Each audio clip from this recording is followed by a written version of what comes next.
All right, day 3 morning. We're back at Victory Drainage. We just finished up the 2.1 mile walk in. We are officially in the cool off phase, and probably about another 5 minutes we'll load up and we'll start pushing up in here. We're hearing some elk. We hope it's elk. We passed 3 camps on the way in, 10 campers. So there's a small army of hunters back here. But we're just gonna give it a go and see what happens. So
we made our way up this morning, bumped a brown bear, which is kind of cool.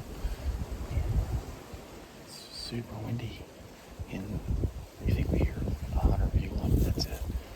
But we did come across that wallow. Just adios. It's an active wallow. And this little ridge that we're standing on pushes up into another patch of timber.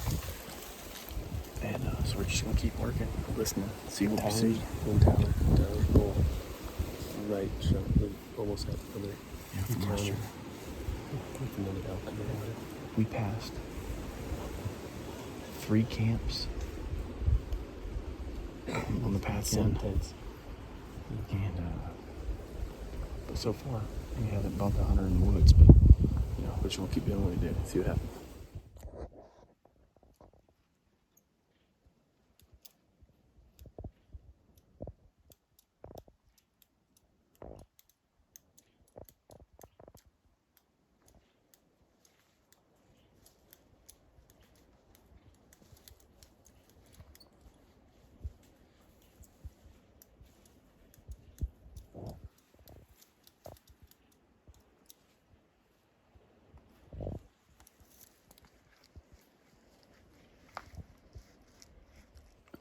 I mean, we're staying back here the whole day, right?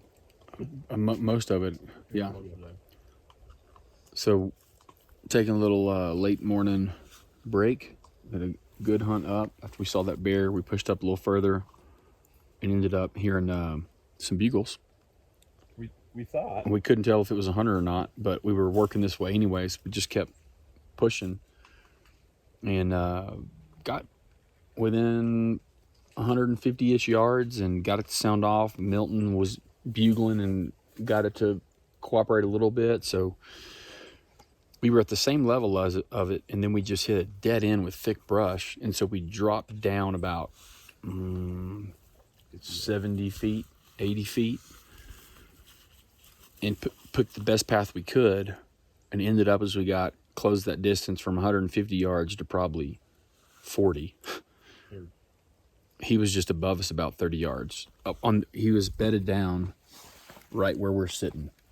And we tried to climb up this steep embankment, and I looked like I didn't know how to walk. Kept sliding down that sucker. We spooked him, and he boogered off. If we could have stayed high, which I just don't know that we could have, we maybe could have dropped in on him from above, but I just don't know. But when we sat down after that, he boogered off. To regroup, dry socks, boots, eat a little bit. We heard a couple more bugles way off in the distance in the same direction we've been heading. So after lunch, breakfast, whatever you want to call this, Brunch. biscuits and gravy, beef stroganoff, chicken and dumplings, Oatmeal. What's Kessler got? Strogan, beef strogan. We'll pack our stuff back up. I don't take a nap though. We'll pack our stuff back up, and we'll head that direction that we heard those bugles, and just see what happens. We're up high, and we could work a long ways up here. We're, I don't know, 8,500 feet. Yeah. 8,500 feet from the rim rock, and this is where we believe firmly that the elk hang out during the day. It's as high as they can go, and it's really hard to get to them. But we are on their level, and to the degree that we can stay on their level, we'd have a chance if we find some. But we'll keep learning every time we go. And another day, more elk, or an elk so far. And we're not just talking about a elk. We're talking about Yeah, it was a big bull. It was a big bull. Well, we say that. We didn't get to see him, but He at least weighed a lot. He was loud. yeah, he bugled like he had a little something going on. So and he's up in the king's layers. yeah, he is. He knows satellite.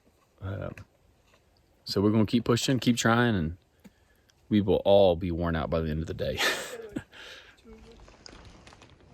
So we've been doing some exploring past couple hours after we had that bull encounter, and we've never been in this part, but there's good looking timber on the topo, and so we kind of went a little bit further, and it kind of got rough by the rim rock, but Tyler wanted to drop through this pine tree patch, and this is the most open patch we've seen in the whole place.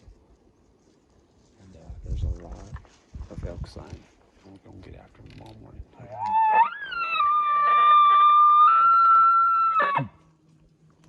That's not my normal read.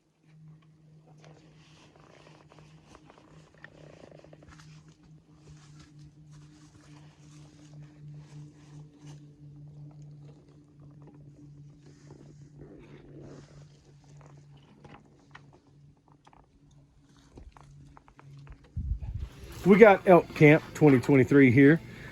Got those East Texas boys coming to meet up East. with them DFW fellas, and we're gonna do it right. We're gonna have us a little shrimp ball. There we go. Come on. Cartoon, he's got a. All right, Kessler. What has this elk hunt trip meant to you? I just like being with everybody and spending quality time and being in the outdoors, getting opportunities to have like the first, being able to see animals up close.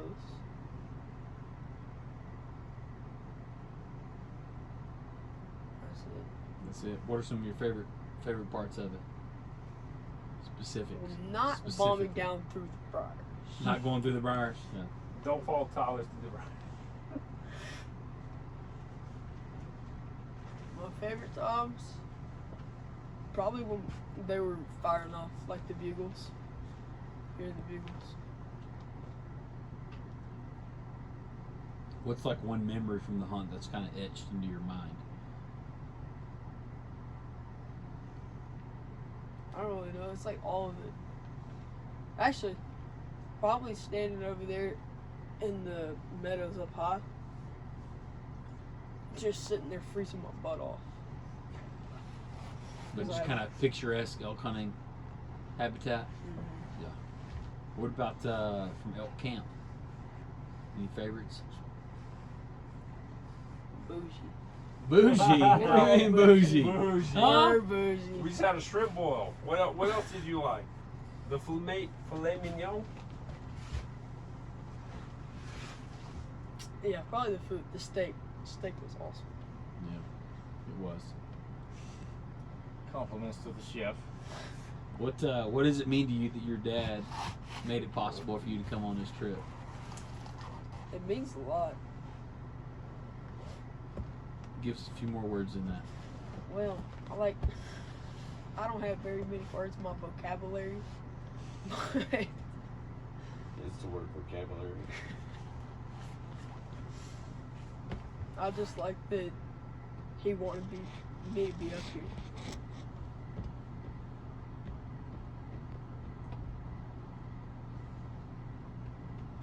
What did it mean for you to have him up here? That was priceless. Just to get to do this with him, especially at a young age, and do things that we dreamed of that we didn't do till we were almost 40 years old, and him to get to do it just prior to 15. You are 40.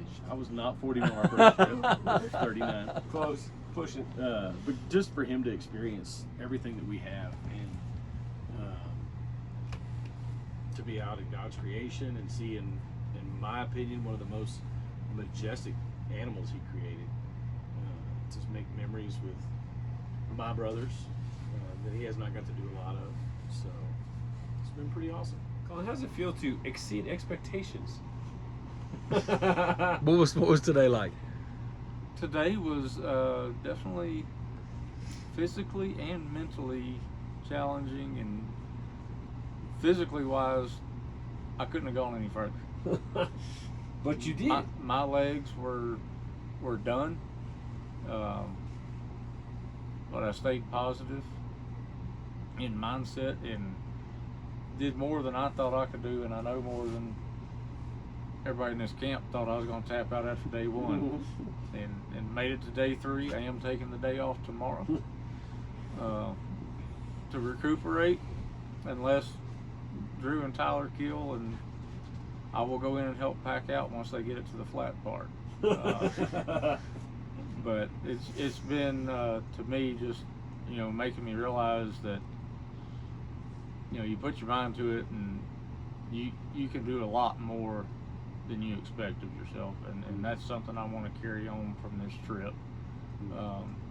Is no matter how tough things get, put your mind to it, stick to it, and just trust that it's going to work out. It will. Drew, walk us through all your nicknames and how you got them. There's so many I can't even remember them right now. And what are you wearing, dog? Bro, I'm going OG. This is the original gangster. If you don't know what OG means, this is a Facebook Marketplace because this is some high quality H2O. Yeah, Facebook Marketplace is so OG. Drew has a first light addiction. That's what that is. I have a first light addiction. I'm in AA. I have a first light addiction. I buy all the things that I see in the marketplace. How you feeling? Yeah. Yeah. Compared to last year, I'm feeling really good. The goal was to not be a hindrance to this year's hunting, and I think Tyler and myself and even everyone else here has done things that have put them in a place to be successful, and in a place that you can endure some of the hardships and pushing through some of the greenbrier, the hills, the oaks, the steep inclines. And so I'm pretty proud of the whole group, because up until today we've stayed together. We've been able to use like a chain reaction of like, hey, Tyler's in front, Kessler's second. I'm going to tell Colin to tell Milton to give a cow call so we can see if someone comes in. And so I think right now I've just enjoyed, we're only 3 days in, but the fact that I think we are hunting in a way that I feel like is the best way possible to be successful is very encouraging. And we've done as a team, we've stayed together, and we've kind of been on the same page, which was awesome. And then Tyler and I tomorrow might bust up into some fresh sign and see if we can't do some damage, but it's just been encouraging and fun. Kessler's learned a lot, and I think Colin's grown in his ability to just kind of trust himself to do some things.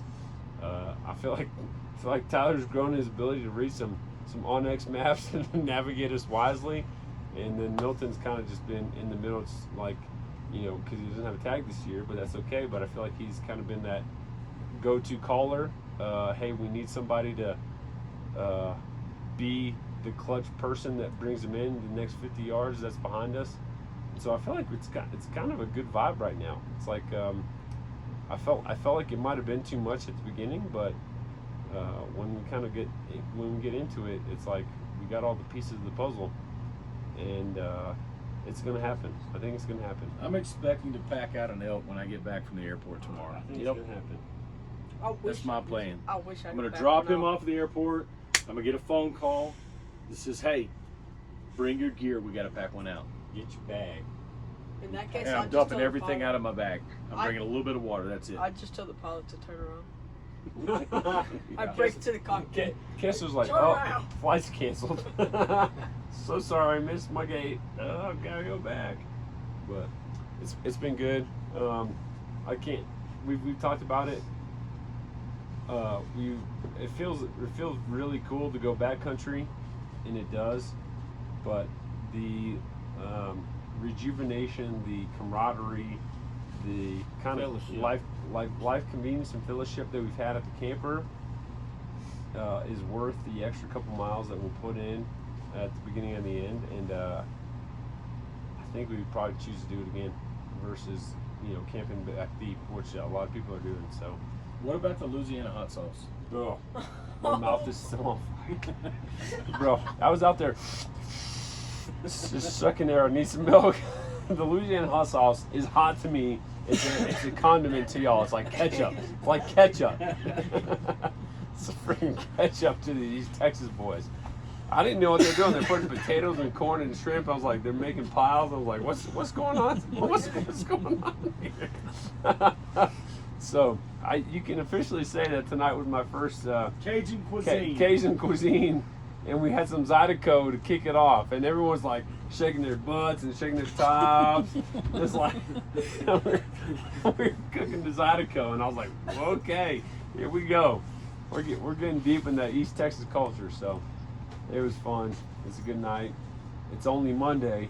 We got a couple more days, so we're gonna get after it.